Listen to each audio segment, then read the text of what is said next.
Mani sauc Pēters, pārstāvu mūsu vietējo izstrādātāju kompaktu komandu.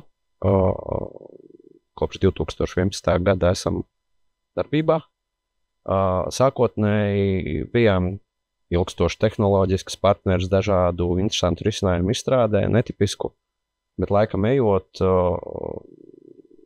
gribas stabilitāti, un esmu uzbūvējuši savu tādu IT produktu platformu, kura tiek darbināta kopš 2019. gada kā software as a service un darbojas nekustamo īpašumu pārvaldīšanas jomā, lai pārvaldītu namīpašumus. Tā sastāv no biznesa puses un klientu puses. Ja? Šodien es vairāk pieskaršos klientu pusei. Tā platforma ir diezgan plaša. Šobrīd ir reģistrēti 64,000 lietotāji, aptuveni pārvaldīšanai 90,000 namīpašumi. Tas ir diezgan vērienīgs skaitlis. Protams, ka mēs saskaramies ar personas datu apstrādi. Ja? Un attiecīgi ir aizsargājumie dati pārvaldīšanas jomā. Ir tāds klāsts ar datiem, kas ir pieejams tikai īpašniekiem. Tā ir mājas lieta. Tas ir iespējas balsot, pieņemt lēmumus, iepazīties ar kaut kādu informāciju, kas pieejama tikai kopībā. Ja? Un attiecīgi mums vajag kaut kā pārbaudīt tos cilvēkus. Ja? Kad viņš ir viņš, ja kad viņam drīkst kaut ko rādīt, ka viņš kaut ko var vairāk nekā citi. Attiecīgi, sākotnēji platformā bija iebūvēti mūsu vietējie e-parakstsrīki, EID Mobile. Vēlāk mēs pieslēdzām arī Smart ID. Un mēs apliecinām tos lietotājus tikai vienu reizi.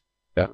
Sākotnēji lietotājs reģistrējas ar savu e-pastu paroli, vienkārši reģistrējas, un pēc tam vienu reizi viņš apliecina savus personas datus, ja vēlas. Ja? Viens no šķēršļiem, atklāti sakot, Smart ID nav bezmaksas. Ja? Tas arī ir viens no šķēršļiem, kāpēc mēs nelietojam pagaidām Smart ID, lai ielogotos kaut kādā platformā. Tas ir diezgan liels šķērslis vispār industrijā. Visi gribētu, bet visi tā kā viņu noliek malā. Ja? Tāda ir dzīve. Attiecīgi, tāda statistika par to, kā salīdzinās šīs lietas, aptuveni uz ekrāna. Tā ir dzīva statistika no datubāzes, ja, kad aptuveni 14% joprojām izmanto ID kartes, 30% e-paraksts mobile, 56% Smart ID izmanto.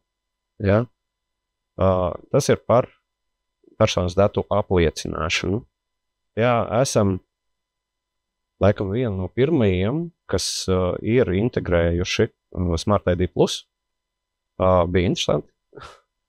Tā maģija, kas patika, kad tu redzi to QR kodu, kas mainās ik sekundi, tā bija tāda pirmā pieredze, viņš mainās super. Tas izskatās kaut kā savādāk. Tie, kas ir lietojuši webā WhatsAppu, Telegramu, linkojuši to webu, jā, tur arī ar QR kodu tas notiek, bet viņš tur ir statisks. Jā.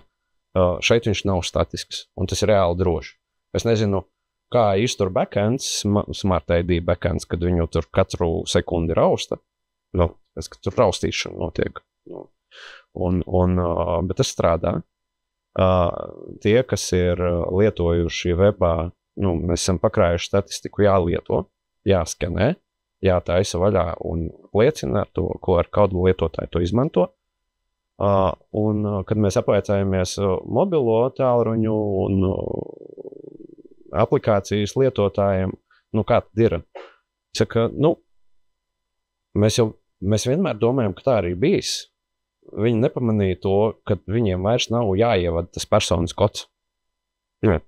Vienkārši nospied podziņu, tev atvers vaļā aplikāciju, visu to viņu ar pin viens apliecina un apakaļ. Ja?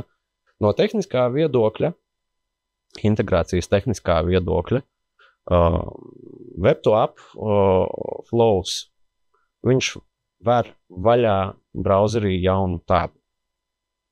Tu nenonāc apakaļ tajā pašā tabā, kur tu biji, viņš atver jaunu tabu. Saistībā ar šo ir kaut kādi challenge, Jā, nu, ir izaicinājumi, kas tev ir tā kā jāuztur, jo tu bišķiņ citā vietā atnāc atpakaļ. Jā. Tas ir laikam vienīgais, kur bija kaut kādi izaicinājumi. Mēs nelietojām un negaidījām nekādas bibliotekas. Mūsu risinājums ir PHP. Tīrs REST pieprasījums, JSONs, tur, šurp, apakaļ. Dati apmainās un zemā līmenī tas viss ir norealizēts. Vēl viena lieta, ar ko es gribēju padalīties, ir parakstīšana. Es jau minēju, ka īpašnieki var platformā pieņemt lēmumu projektus. Viņi var, pārvaldnieks var inicijēt kopīpašnieku balsojumu, lēmumu projektu, kur īpašnieks pasaka, piekrīt, nepiekrīt, izsaka citu viedokli, tiek uzražota PDF anketa, ja, kuru turpat portālā arī var parakstīt, ar e-parakstu. Parakstīt viņu var tieši tāpat gan ar EID, gan ar Smart ID. Te ir viena interesanta lieta. Mēs sākumā ticējām, būs baigi super, kad ies tikai ar EID. Ja, viņš ir bezmaksas. Nē. Neaizgāja. Aptuveni mazāk kā trešdaļa no iedzīvotājiem parakstīja kaut kādu to e-doku uztaisīja vai PDF vai EID parakstīja. To EID ir maz. Mēs pielikām Smart ID klāt, parakstīšanu ar Smart ID, tas aizņēma laiku izstrādāt to lietu, lai būtu PDF parakstīts, kvalificēts ar visām lietām un arī labelīts ir virsū. Tagad no kopības aptuveni 2/3 paraksta elektroniski portālā. Kopības lēmums tiek pieņemts, tātad tu iegūsti kvorumu, kas ir iegūts ātri. Ja? Un lēmums ir pieņemts. Ja?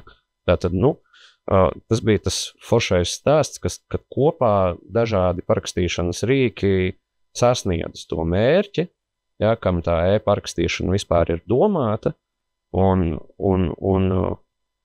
biznes par to ir priecīgs un laimīgs, ja, kad viņiem nav jākrāmējās ar čuparu papīriem.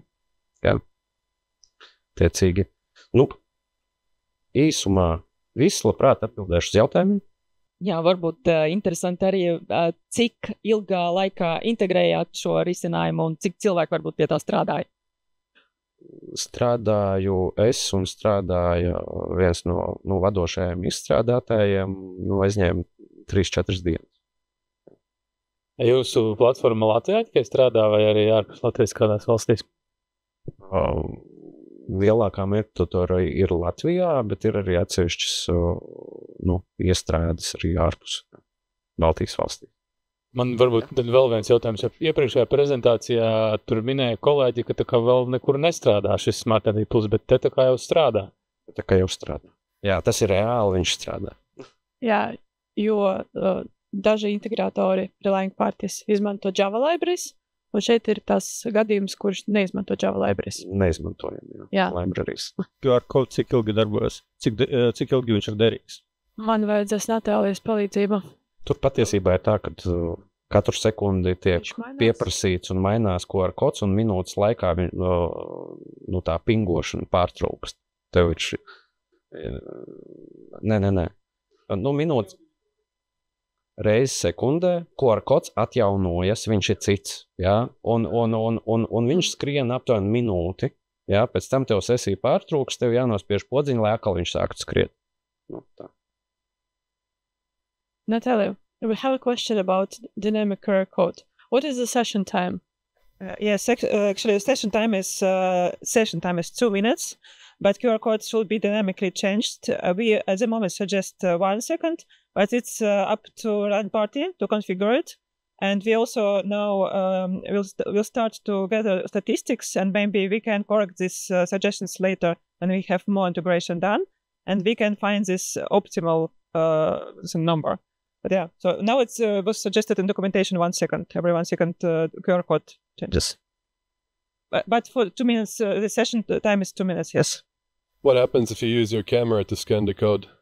Yeah, if you scan the QR code with some another application, not Smart ID, then it will be there will be a link and you will be redirected to Smart ID app. So Smart ID app will be opened automatically, and then you need to scan again. So this is this extra step. So you need to scan again.